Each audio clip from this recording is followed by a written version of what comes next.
Hey guys, this is Anastasia again. This is the follow-up video I promised once I completed the earthen witchy orb for Ember Honey Raven. I did do a little bit of research after I cut off and finished things up. The gentleman that kind of brought this about and put this out into the universe and kind of did a call to arms in the online Pagan community was, and I'm going to mispronounce your name terribly, I am aware, I am so sorry. Oh gosh, how did I even agree that I was going to say it now? Sedgewater 13. I'm going to spell it out because I already know my mundane name, everyday name is Anna. There's no way in Hades anyone looks at my name and first calls me Anna. They call me Anna, and it does drive me a little nuts. So I apologize, but the YouTube channel name is S as in Sam, E-A, oh my goodness, S as in Sam, E-G, E-A-W-A-T-E-R, and the number 13. So, here, I wrote it down. That's it. So check that out. Sorry, some dragon's blood oil on my paper, because that's how I roll. So he is the one who had this amazing idea. Thank you so much for getting it out there and promoting it on YouTube, Pagan Facebook page. Speaking as someone who is very quiet, until you get to know her, obviously, but someone who's very easily intimidated. That's a good word. A little unsure of herself. Ember Honey Raven has been such an influence to me, and I rewatched his video when he called us to do something, even if it's not make a video, but just send out these warm, fuzzy vibes out to her. And he was talking about just her wisdom and how she connected with how she connects with people, I should say. Just chatting every now and then and sending out these thoughts and communicating and really just being accessible, being real. And I know I talked about that in the previous video. I kind of rambled, so I'm not going to get too much into that. But as a newbie witch, and I can't even say I'm a newbie witch, as a newbie active member in the Pagan community, there we go, that's probably better, it's intimidating as hell. And I'm sorry, I know I'm trying not to use the word hell because my matron goddess gets irked with me at times. But it is, and it's difficult. It is hard. And so when you find someone who's just their authentic self, good, bad, ugly, what have you, just lays it out as it is, even if it's not necessarily the popular answer, it is what it is, and just is real, that is such an amazing thing. And it's incredibly difficult to reach out. But her videos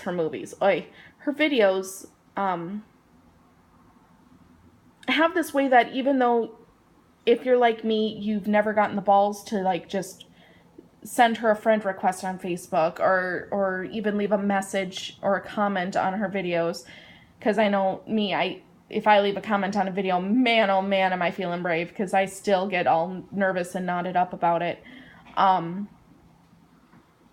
But you felt connected to her. You feel connected to her when you watch her, or you hear her talk, or you even hear someone else talk about her. She feels like someone that you've known and you relate to. And she is just, I don't have the words. Even though I've never said 2 words to her, when I heard this on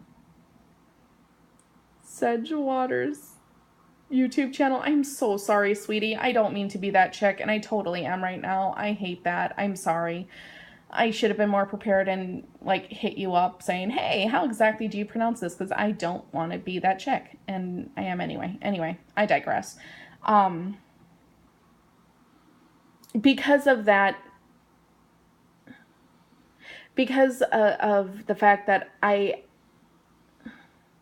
can say her videos have impacted me in a way that I felt compelled to do something. And as many of you know, yes, I can ramble on, obviously, because I've already done a 15-minute video, and I'm on over 5 minutes here, so I can ramble quite a bit.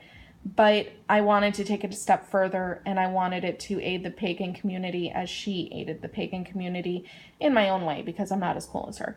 So yeah, that equates to crafts. So, I forgot to mention on the candle, real quick, and then I'll get to the earthen witchy orb, and then we'll be done, I promise. So I went through the candle. At the bottom, I forgot to mention I used pink rose petals.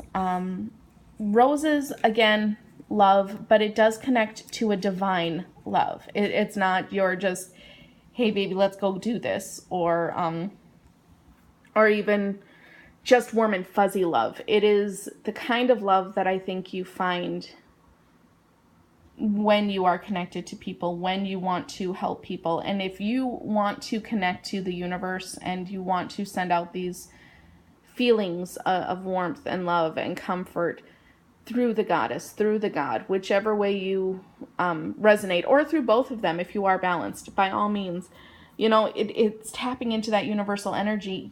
That is divine love, in my opinion. That is what we are tapping into to send Ember Honey Raven these thoughts. That is what I wanted to power this candle. So that is why I have that at the base. And the wick also, that I anchored the wick to a rose quartz. So both of them have that kind of divine love feeling, I find. So yeah, I just wanted to put that in there since they're at the base. They're kind of there to send that out.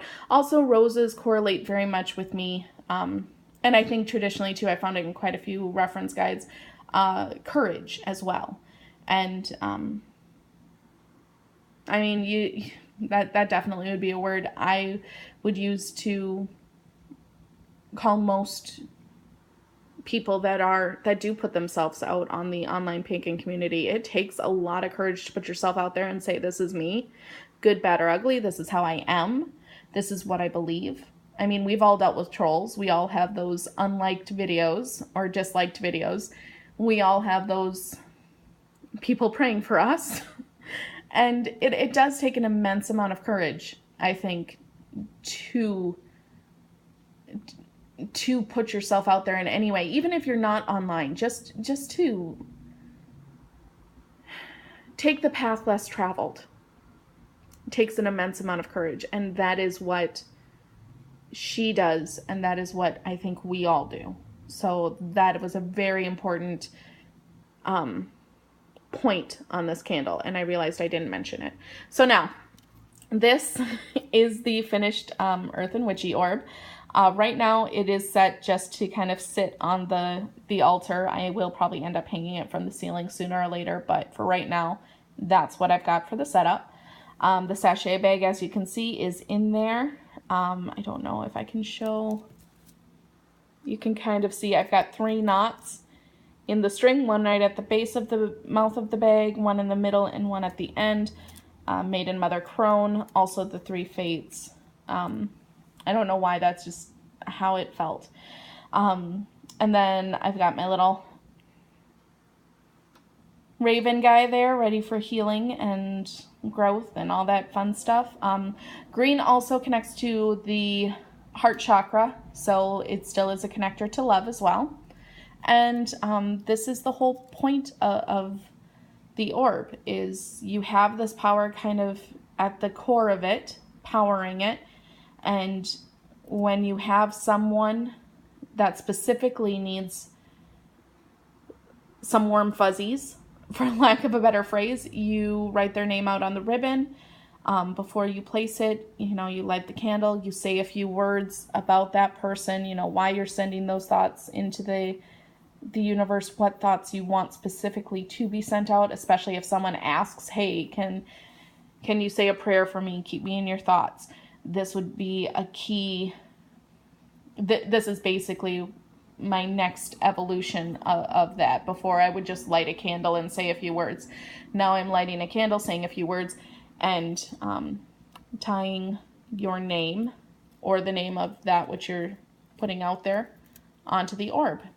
And speaking in general, it is something that I'm putting, if people say, hey, anonymously, I just need some help with this, I'll still go to the altar, light this candle, and say a few words, probably to the little raven guy, just so he knows, hey, this is where I'm directing my energy.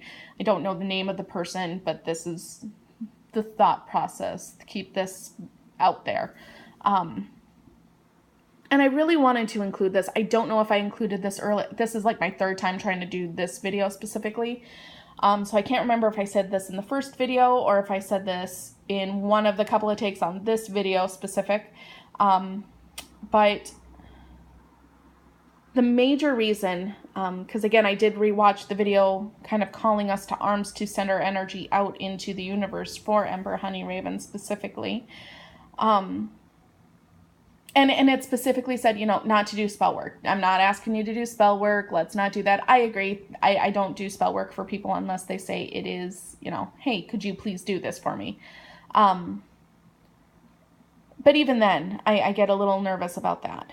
I did craft these items, but not, even though I do kind of say, oh, there's a spell, it's more a speaking of intention or writing of intention, which I know is what a spell is. Okay, I'm talking in circles. I'm sorry, as I'm talking, I feel like guides are like hitting me upside the head saying, nope, that's wrong, that's wrong, that's wrong.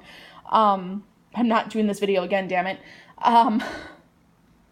The point of this is not to be a working or a spell or something that is an invasion of privacy or an invasion of energy. It simply is a way of sending energy out. And I wanted to craft a couple of things to add to an altar, because if we really look at why Ember Honey Raven was called out to us, why, this guy is like, hey, we need to do something. I would love for us to just feed into this energy and send it out to her because she deserves it. Because that's what she does. If you watched her videos or watch her videos, she will have your back when you need it. When someone is brought to the mat, she will be there ready to go. And that is what I think the community really needs. I think that's what the world needs, to be honest. Just people that will back shit up. Excuse my language, but it is what it is. And so often we see people need help. People need thoughts, comfort, prayers. Not that you're fixing their issues, but just that you're thinking of them and they feel validated and they feel loved and comforted. And that's why I keep saying warm and fuzzy, because that's just what it is to me. They should feel warm and fuzzy in their time of need. And so when I sat and really thought about, okay, what do I want to say about this woman who was such an influence on me, who was such an inspiration to me, and continues to be. I don't necessarily know what all to say without just sounding like a, gusher type of a person who's just oohing and eyeing over this person / perhaps maybe going into a little bit of a creeper vibe. I didn't want that. I wanted to do something for Ember Honey Raven that was truly in her spirit, which was to help not only be her own guide and find her own path, but to also show people this is my path. And if I'm going through this, you could be going through this, and someone could be going through this. And we all just need to band together, put on our big girl pants, and suck it the fuck up. Excuse my language. I am really getting into something here. And I wanted to give something to the pagan community as she gave to the pagan community with her wisdom and her energy. And I don't have that kind of out there personality, but I can craft. So this is my offering on September 17th. in honor of the amazing Ember Honey Raven. Blessed be.